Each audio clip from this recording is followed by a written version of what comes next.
Hello and good afternoon to all of you students. आज की अपनी इस वीडियो में हम जिस टॉपिक को कवर कर रहे हैं उस टॉपिक का नाम है क्रिएटिविटी एंड इनोवेशन। और इस टॉपिक यानी क्रिएटिविटी एंड इनोवेशन में हम जिन बातों को एक्सप्लेन करने की कोशिश करेंगे वो होगा सबसे पहले कि क्रिएटिविटी और इनोवेशन होता क्या है, आखिर क्यों इसकी इम्पोर्टेंस है, यानी क्यों क्रिएटिविटी और इनोवेशन पर इतना ध्यान देती हैं कंपनीज। और उसके बाद हम बात करेंगे इस वीडियो के लास्ट सेक्शन में कि आखिरकार क्रिएटिविटी और इनोवेशन एक ही चीज है या इसमें कुछ डिफरेंस है। तो इतने पहलुओं पर हमारी ये वीडियो बेस्ड रहेगी। तो स्टूडेंट्स, अब अपने इस टॉपिक यानी क्रिएटिविटी एंड इनोवेशन को डिस्कस करने की और एक्सप्लेन करने की स्टार्ट हम कर रहे हैं। स्टूडेंट्स, आपने ये दोनों ही टर्म क्रिएटिविटी और इनोवेशन जरूर सुने होंगे और अक्सर आपके माइंड में ये आया होगा कि ये लगभग एक ही चीज है।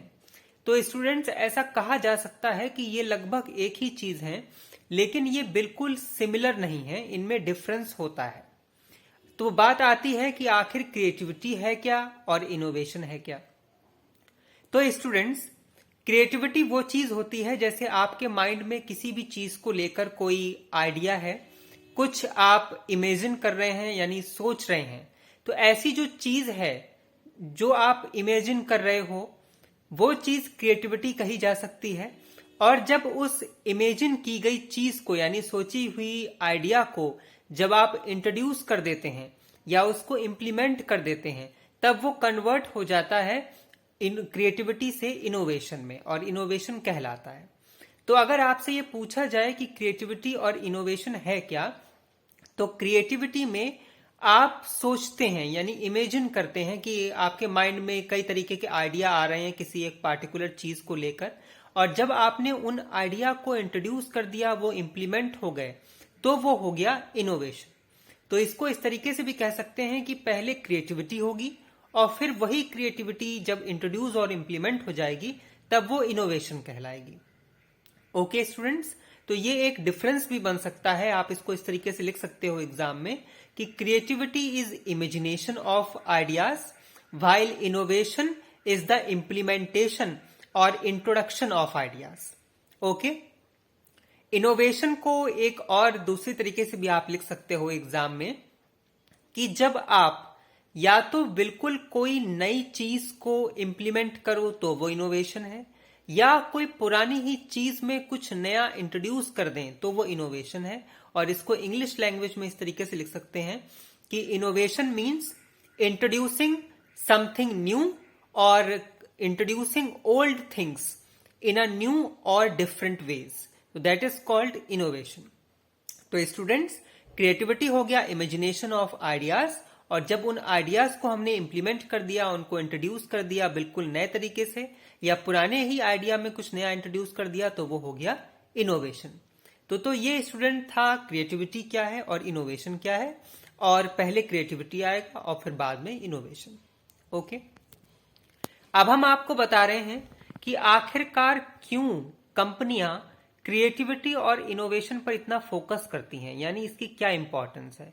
अगर आपके एग्जाम में पूछा जाए कि why creativity and imagination is important, इसको क्यों करते हैं, इसको यूज करने के बेनिफिट्स क्या हैं या इंपॉर्टेंस क्या है, तो स्टूडेंट्स इसको यूज करने के बेनिफिट्स और इंपॉर्टेंस ये हैं कि कोई भी बिजनेस हो, चाहे वो मीडियम स्केल हो, लार्ज स्केल हो या स्मॉल स्केल हो, सभी बिजनेसमैन यही चाहते हैं कि उनको मैक्सिमम प्रॉफिट हो। कोई भी बिजनेस लॉस का पर्पस को पूरा करने के लिए इंट्रोड्यूस नहीं होता है, ना ही खोला जाता है। सभी ये चाहते हैं कि ग्रोथ ज्यादा से ज्यादा हो, प्रॉफिट ज्यादा से ज्यादा हो, कंपटीशन को अच्छे से फेस कर लिया जाए, मार्केट में एक अच्छी पोजीशन बने, ठीक है, ग्रोथ रहे, लॉन्ग टर्म सर्वाइवल रहे। तो यही सारे बेनिफिट्स या रीजंस होते हैं जिसके लिए इनोवेशन और क्रिएटिविटी पर इतना जोर दिया जाता है, इतना फोकस किया जाता है। तो जब आपसे पूछा जाए कि आखिरकार क्यों इनोवेशन और क्रिएटिविटी इंपॉर्टेंस है या इसको यूज करने के क्या रीजन है, तो आप नंबर 1 यही लिख सकते हैं, for the purpose of profit maximization. Number 1, profit maximization को फुलफिल करने के लिए। सेकंड, ग्रोथ को और फास्ट करने के लिए। थर्ड, मार्केट में अपनी अच्छी पोजीशन को मेंटेन करने के लिए। फोर्थ, कंपटीशन को फेस करने के लिए। फिफ्थ, लॉन्ग टर्म सर्वाइवल के लिए। ये सारे वजह रहती हैं, रीजंस रहते हैं जिनकी वजह से इनोवेशन और क्रिएटिविटीज पर कंपनियां इतना फोकस करती हैं। ओके, अब हम स्टूडेंट्स आपको बताने जा रहे हैं ऐसी कौन सी कंपनीज हैं जो इनोवेशन के मामले में टॉप पोजीशन पर हैं। तो ऐसी जो कंपनियां हैं जो इनोवेशन के मामले में शीर्ष पर हैं यानी टॉप पोजीशन पर हैं, उन कुछ कंपनीज के एग्जाम्पल हम आपको बता रहे हैं। इनको आप नोट कर लीजिए और एग्जाम में इनको जरूर मेंशन करिएगा, इससे आपको बेटर मार्क्स सिक्योर करने में हेल्प मिलेगी। तो वो कंपनियां जो टॉप पर हैं इनोवेशन के मामले में, वो है एप्पल, नंबर 1 एप्पल। उसके बाद आप लिख सकते हैं Microsoft, Facebook, Sony, IBM, Netflix.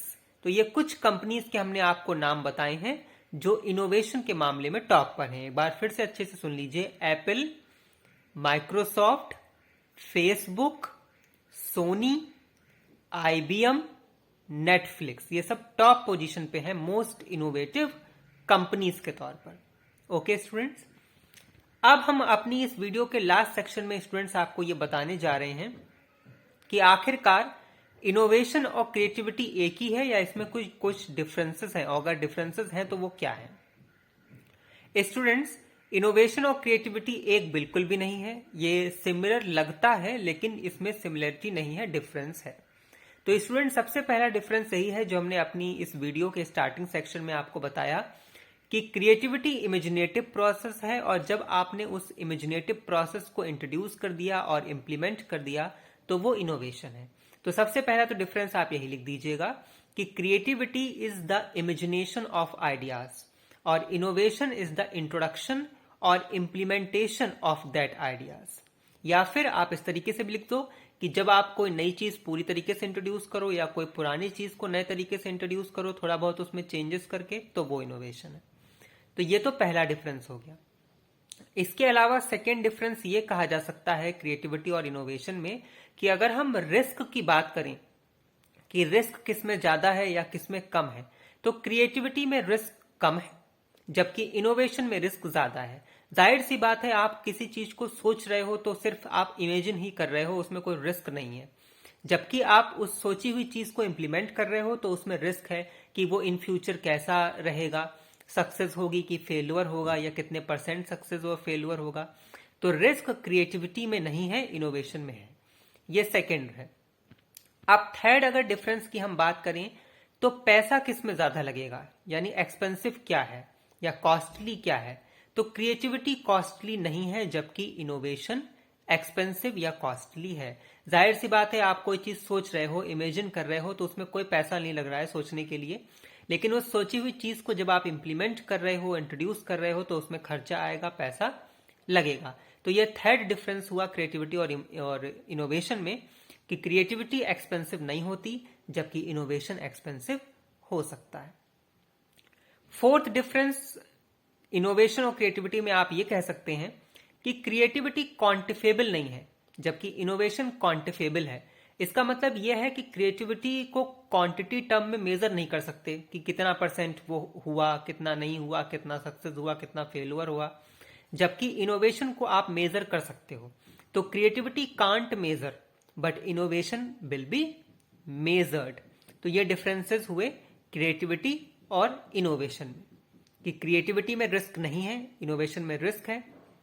Creativity में पैसा नहीं लगेगा, इनोवेशन में पैसा ज्यादा लग सकता है, कॉस्टली हो सकता है, एक्सपेंसिव हो सकता है। क्रिएटिविटी मेजर्ड नहीं करी जा सकती, इनोवेशन मेजर्ड करा जा सकता है। क्रिएटिविटी क्वांटिफेबल नहीं होती जबकि इनोवेशन क्वांटिफेबल हो सकता है।